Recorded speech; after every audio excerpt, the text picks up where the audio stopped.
Salut, eu sunt Aresc Andrei, iar astăzi o să răspund la 15 întrebări pentru Break the Ice. Let's go! Prima întrebare.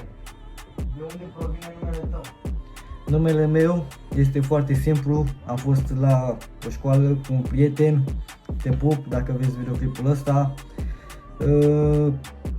Eram într-o discuție, nu mai știu exact, și a spus el foarte random Aresc, gen.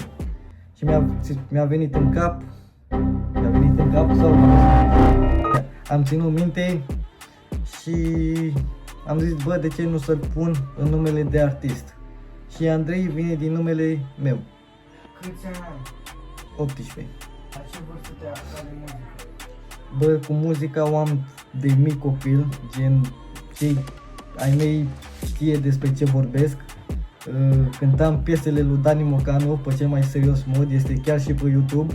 Și de muzică serioasă eram într-o casă și efectiv foarte random, nici eu nu mă gândeam că o să fac muzică, gen.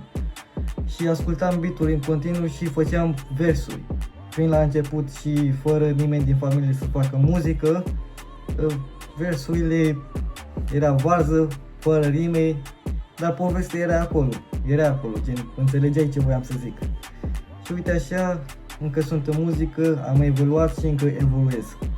Dacă ar trebui să descrii stilul tău artistic într-un singur cuvânt, care ar fi acela?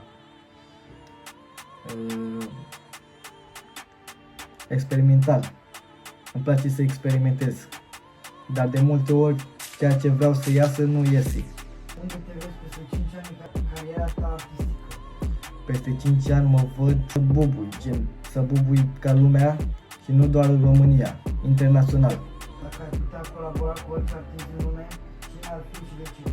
Travis Scott, îmi place mult de el, mai ales când cântă piesa aia Fin. Ai avut un moment în care ai vrut să renunți? Da, de multe ori. Și cred că câțiva din prietenii mei știu de treaba asta și a zis, băi, ești nebun, nu renunța, ai potențial mare dacă te ții și ești serios de treaba asta. Și cred că nu eu, și prietenul meu și alți prieteni care fac muzică au dat de chestia asta și am încurajat, bă, nu faceți chestia asta, sunteți nebuni. Care este artistul tău preferat din România? Rava, bau. Afectează hate-ul? Nu, chiar deloc. Și mă bucur când primesc hate. Gen, mulți care primesc hate și dau hate nu înțeleg chestia asta. Când oamenii vin și îți dau comentariul lute că nu știu ce, că nu știu how, trau, îți dă videoclipul mai departe, îl dă la mai multă lume și te ajută. Fiind creator, nu contează de ce tip, te ajută extrem de mult. Ai fost susținut când te-ai apucat de muzică? Da. Foaie sau faimă? Faimă. Și zic și de ce. Dacă ai faimă, îți vine și bani constant, gen. Dacă ai decât banii și nu știi ce să faci cu ei, îi pierzi. Ce ai vrea să schimbi la tine?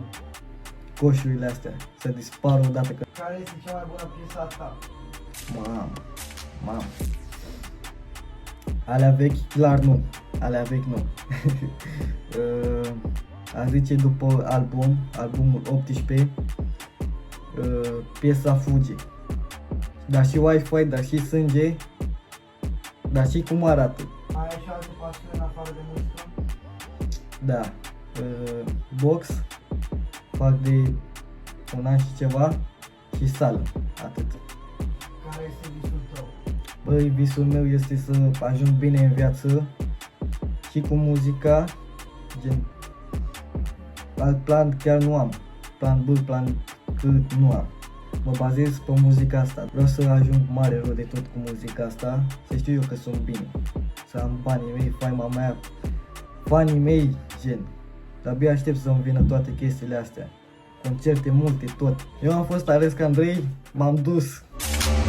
Eu fac de la 12 ani, nu contează faptele făcute. Nu e biliția, pe parvizul lor m-am pișat. Fac banii mult, dar și cred că m-am atașat. Am fost învățat să dau primul cu pumnul, să nu fiu mâncat. Mă piși pe un făier, îl fac să-mi respecte numele.